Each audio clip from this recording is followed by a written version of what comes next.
Untuk menjaga pelestarian budaya dan menjaga peninggalan sejarah, Pemkab Oki membangun museum umum pertama dan satu-satunya di Ogan Kumbring Ilir.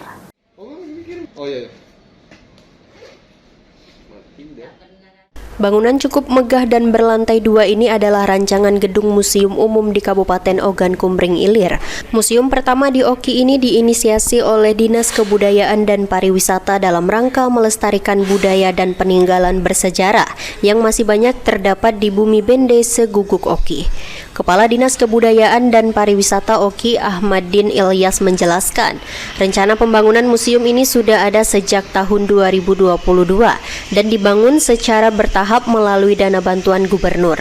Tahap awal pengerjaan dilaksanakan oleh Dinas Perkim dan sudah menghabiskan dana sebesar 2 miliar.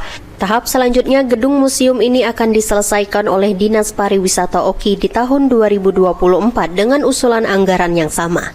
Sejumlah tahapan finishing seperti interior dan pernak-pernik bangunan. Sebenarnya museum ini sudah lama terpikirkan, sudah sangat lama.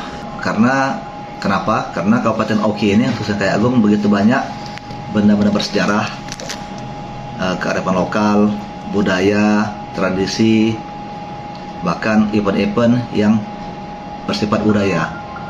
Jadi dengan adanya museum di Kabupaten Oki, khususnya di Kota Kaya Agung, akan bisa menampung baik itu benda bersejarah maupun cerita rakyat, ataupun juga benda-benda yang bersifatnya belum terlalu bersejarah tapi sangat menjadi tradisi.